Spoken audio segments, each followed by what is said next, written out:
안녕하세요. 제일교주는 기다림 목사 정은영입니다. 오늘은 황석영님의 밥도둑에서 일부를 발췌하며 생각을 해보려고 합니다.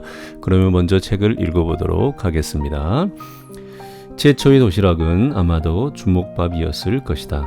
남정네들이 집 근처의 논이나 밭에 나가 일하는 동안에 아낙네들이 대강줄이나 채반에 밥과 반찬을 얹어 나르던 일은 오래된 행사였을 터이다. 예전에 남도를 방랑하던 청소년 시절에 들밥을 종종 얻어먹은 적이 있었다. 당시에는 아직도 농촌이 별로 넉넉하지 않던 시절이라 여름철에는 대개가 푹 삶아 퍼진 보리밥을 먹었다. 깡보리도 있고 이 밥에 보리를 적당히 섞은 밥도 있었다. 지금 생각해보아도 호박나물이나 알감자 조림 또는 가지나물 등 속의 맛이라든가 상추며 깻잎이며 데친 호박잎을 장을 쳐서 풋고추 뚝 부러뜨려 싸먹던 기억이 새롭다. 들밥은 품앗이나 두레로 이루어진 공동 노동의 산물이기도 하였다. 한 마을에서 집집이 돌아가면서 여럿이 농사일을 협동하여 서로 해주는데 이때의 새참이나 끼니도 공동으로 해결하였다. 비록 햇보리밥에 제철 푸성기뿐이었지만 인심은 풍성하여 일하는 남정네는 물론이고 부엌일을 거두는 노약자나 집에서 놀던 어린 것들까지 손목 잡혀 나와서 함께 먹었다. 그뿐인가 지나는 나그네라도 보이면 서로 손짓하여 들밥 좀 같이 자시고 쉬어가시라고 불러대는 것이었다. 이제 이러한 들밥은 사라져 버렸다. 요즘은 농촌에서도 일손 구하기가 쉽지 않은데다 하루 일당 노임이 전국적으로 또박또박 정해져 있어서 서로 나누는 인심 따위는 없어졌다. 들에서 일하다가 휴대폰으로 짜장면 시켜 먹고 커피까지 배달해다 먹는다. 새참이라고는 하여도 대강주리에 이어 나르는 일은 없고 빵이나 우유나 코카콜라가 나온다. 여러분 어떠세요? 들밥 시골에서나 있음직한 일이지만 아마 우리 어른들은 대부분 이러한 경험들이 있으리라고 생각합니다. 그런데 이런 들밥이 저에게도 추억으로 있습니다. 그리고 그 들밥을 생각하면서 교회를 한번 생각해 보았습니다. 여러분의 생각도 함께 나누어 보았으면 좋겠습니다. 그러면 들밥에 대한 저의 생각을 함께 나누면서 이야기를 해보도록 하십시다. 들밥에 아련한 추억이 저에게도 있습니다. 어려서 시골에 가곤 했는데 도시에서 살아서인지 저는 뭐와 피도 구분을 잘 하지 못했습니다. 그런 제가 일손 돕겠다고 바지를 걷어붙이고 논에 들었다가 살짝 들어눕고는 저수지로 냅다 도망하여 물놀이 하던 시절이 있었습니다. 삼촌 고모들과 할머니 할아버지는 뻔한 개구쟁이의 심수를 알고도 한박 웃음과 함께 그래 저수지 물은 시원하더냐 물어주시곤 하였습니다. 한참을 놀다 보면 큰엄마 작은엄마들이 머리에 이고 나온 들밥을 제일 먼저 달려 들었습니다. 큰 양푼에 빨간 고추장과 참기름에 비벼 먹던 식은밥 2덩이 때문에 제 키가 이렇게 컸는지도 모르겠습니다.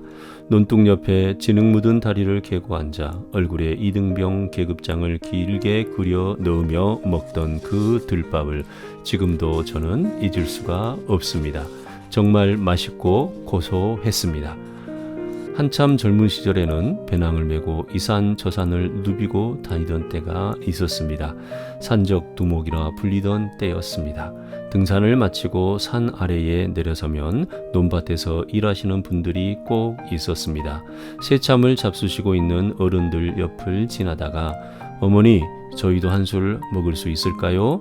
물으면 그 물어줌이 반가우셨던지 별거 없는디 자셔볼라요 하시며 내주시던 들밥을 참 맛있게도 먹었습니다.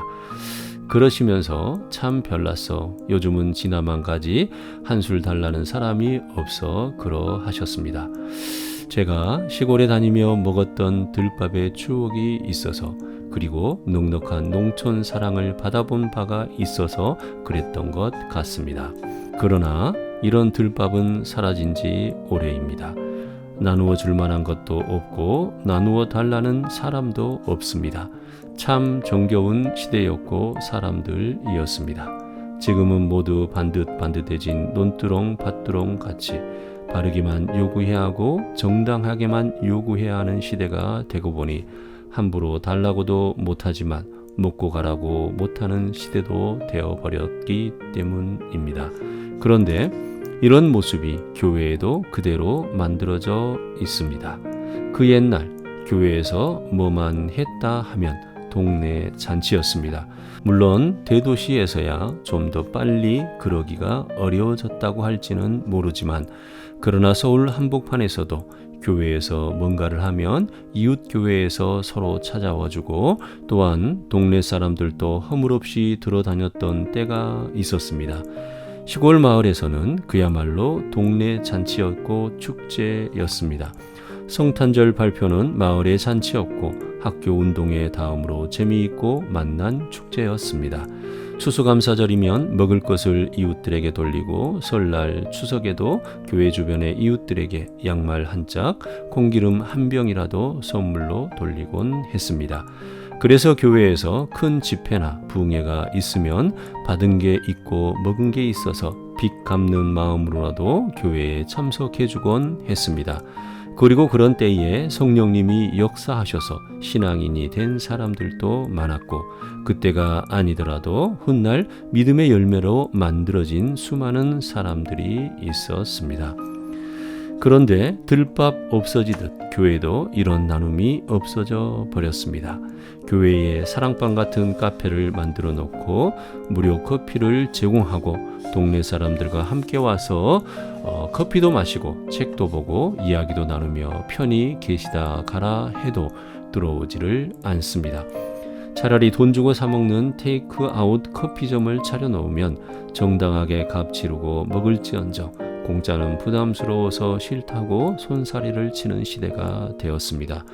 당연히 교회에서 아무리 좋은 행사를 만들어도 집회가 아닌 열린 음악회나 명사 초청 강연을 해도 들어오지를 않고 와보려고 하지 않는 그런 때가 되었습니다. 왜 그럴까요? 왜 교회가 이렇게 되었을까요? 많은 이유를 찾을 수 있을 것입니다. 할 말도 많을 것입니다. 그러나 다른 이유를 대지 말고 주는 것이 받는 것보다 복이 있다고 하신 주님의 말씀만 기억해 보십시다. 우리가 섬김을 받고 은혜를 받고 또 받고 또 받고 어쩌면 받는 것에 너무 익숙해져서 세상을 향해 제대로 주고 그냥 주고 계속 주는 그 마음을 잃어버렸기 때문은 아닐까요? 주고 또 주다 보니 동질성이 만들어져 교회는 같은 동네 사람이 되고 교회는 동네 교회가 되어가는 그런 모습이 그립습니다. 들밥 나누듯 그런 나눔이 계속되다 보면 가랑비에 속옷 젖듯 그때는 아니었어도 후에는 성도가 된 사람이 나오지 않을까요? 들밥을 준비하는 마음으로 오늘 교회를 만들어가면 어떠할까요? 여러분 어떻습니까? 들밥 참 많이 그립습니다. 교회가 이런 모습이면 너무 좋을 것 같은데요. 오늘 여러분의 교회를 들밥 같은 그런 교회로 만들어 보면 어떨까요? 주께서 우리와 함께 하십니다. 아멘.